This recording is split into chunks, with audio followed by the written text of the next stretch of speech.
اب نبی علیہ السلام کی زندگی کو اگر دیکھیں، جب سب سے پہلی وحی نازل ہوئی تھی ابتدا میں، نبی علیہ السلام غار حرا میں تھے، وحی نازل ہوئی، آپ کو ایک غم سوار ہوا اور آپ کہہ رہے تھے کہ مجھے اپنی جان کا ڈر ہے، آپ پریشان تھے، پہلی دفعہ یہ معاملہ پیش آیا۔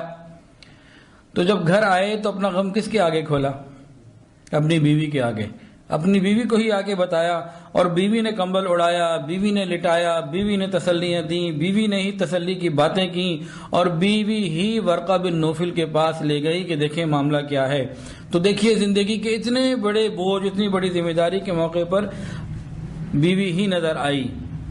اور غور کیجئے، نبی کریم صلی اللہ علیہ وسلم کی جب وفات ہوئی، آپ نے پردہ فرمایا تو آپ کا سر مبارک امی عائشہ صدیقہ رضی اللہ تعالی عنہ کی گود میں تھا۔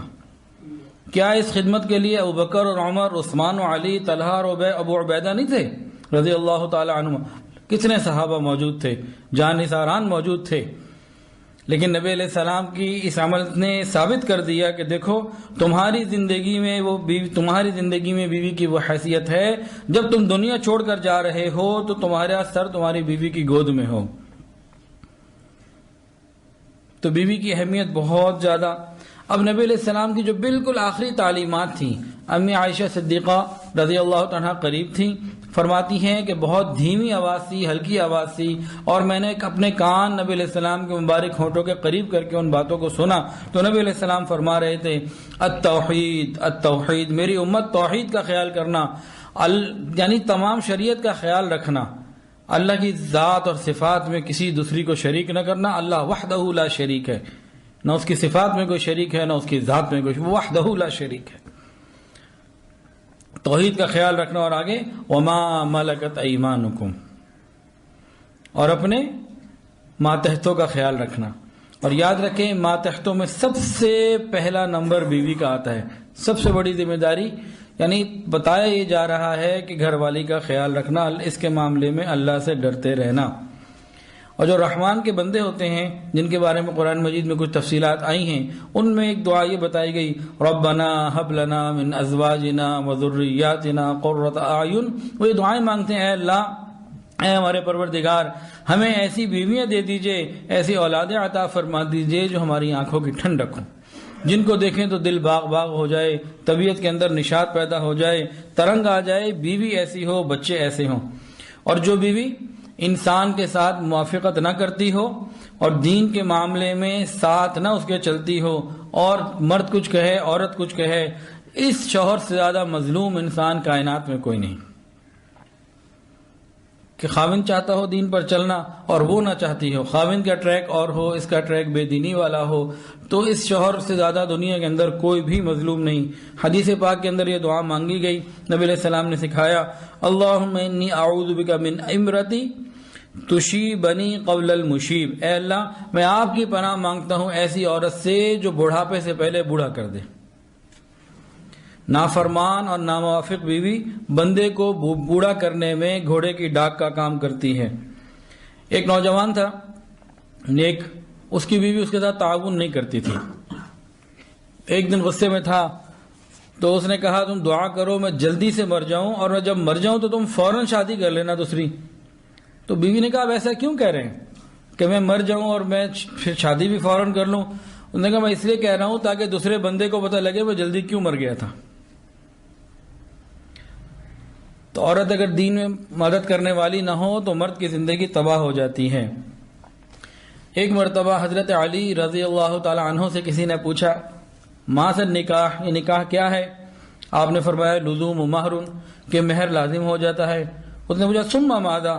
آپ نے فرمایا سرور شہر، ایک مہینے دو مہینے کی لذت ہوتی ہے، ابتدا کی لذت ہوتی ہے۔ اس نے پوچھا ثم ماذا؟ پھر کیا؟ تو فرمایا ہموم دہر، زندگی بھر کے غم لگ جاتے ہیں۔ انہوں نے پوچھا ثم ماذا؟ اس کے بعد کیا؟ تو حضرت نے فرمایا قصور ظہر، کہ کمر دوہری ہو جاتی ہے۔ اس نے پھر پوچھا ثم ماذا؟ اس کے بعد کیا ہوتا ہے؟ فرمانے لگے دخول قبر، انسان قبر میں چلا جاتا ہے۔ تو بیوی اگر موافقت کرنے والی نہ ہو تو زندگی ایک مشکل اور ایک عذاب سی بن جاتی ہے۔ اس لیے دونوں کو اپنی اپنی ذمہ داریوں کا احساس کرنے کی ضرورت ہے۔ میاں کو اپنی پوزیشن کے اوپر تمام ذمہ داریوں کو، جو شروع میں 5 بیانات آئے، مردوں کے لیے تو وہ 5 ہفتے گزارنا مشکل ہو گئے تھے، تو ایک بیان کے بعد ایک صاحب کہنے لگے سفید داڑھی والے کہ جی وہ حدیث میں عورتوں کے لیے بھی تو وہ بات آئی ہے نا. میں نے کہا جی وہ نمبر بھی آئے گا, فکر نہ کریں, فی الحال یہ ذرا صبر سے وقت گزارے. تو مرد کو چاہیے کہ وہ اپنی ذمہ داریاں اچھے انداز سے پوری کرے, عورت کو چاہیے اپنی پوری کرے. بیویوں میں سے سب سے بہتر وہ ہے جو خاوند کے ساتھ اچھی ہو, فرمانبردار ہو, وفادار ہو, کہ یہ انسان کے لیے بہترین تحفہ ہے. اور بیویوں کی سفارش اللہ رب العزت نے قرآن پاک میں کی ہے. اللہ فرماتے ہیں وَعَاشِرُوهُنَّ بِالْمَعْرُوفِ کہ تم اپنی بیویوں کے ساتھ اچھی معاشرت رکھو.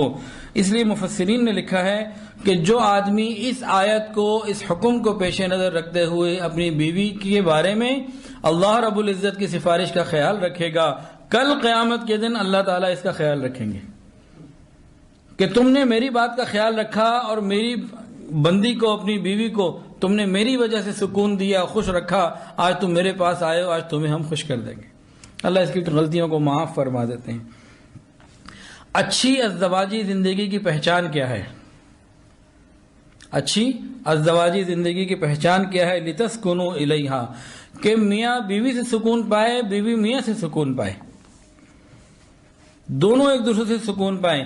اگر زندگی میں سکون نہیں ہے تو اس کا مطلب ہے کہیں نہ کہیں کوئی نہ کوئی خرابی ہے.